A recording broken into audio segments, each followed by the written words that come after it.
So Turkish rug stitch is actually quite an unusual stitch because you start with your thread on top of the fabric and you're going to make a stitch straight down from the top to underneath. And you're going to leave a short tail, so 2 to 3 centimetres. Don't worry too much because you're going to trim this later. And then bring your needle back out in line horizontally with where you've put your needle in. And you're going to create a small stitch that runs across the bottom of where your thread was, so a bit like an upside down T, if it helps to think about it like that, like a capital T. And then you're going to bring your needle back out again at that same point where you first put your needle in. So you'll create a stitch at the bottom, there's your upside down T.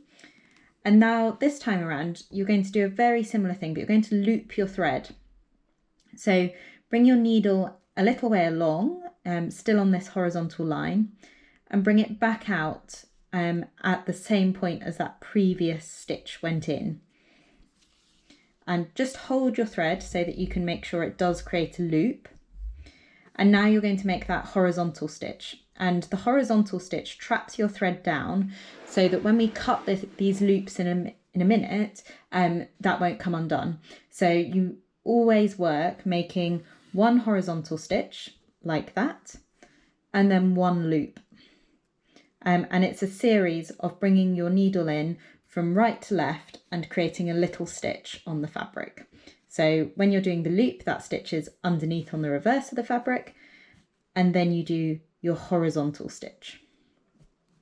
So you work Turkish rug stitch left to right. You want to keep your stitches and your loops roughly even.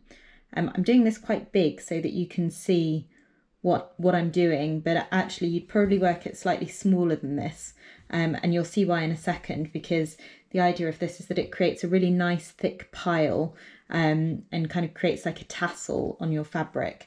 So the closer together you work that, the thicker that your tassel is. So once you've got to the end of your row, we're just going to do one more loop here.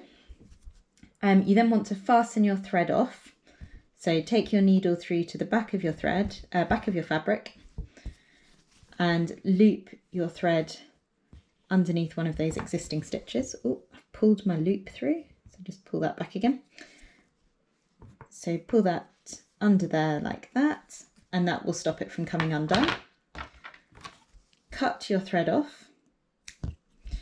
And then on the right side, you want to cut these loops. So just take your scissors and cut halfway along them.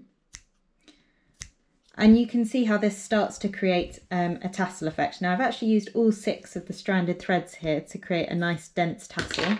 And as I say, if you put your stitches a little bit closer together, you'd start to see how this builds you up a nice line of thick kind of pile on your fabric. And you might even want to work a couple of lines very close to each other so that you build up this really nice tufted thread effect.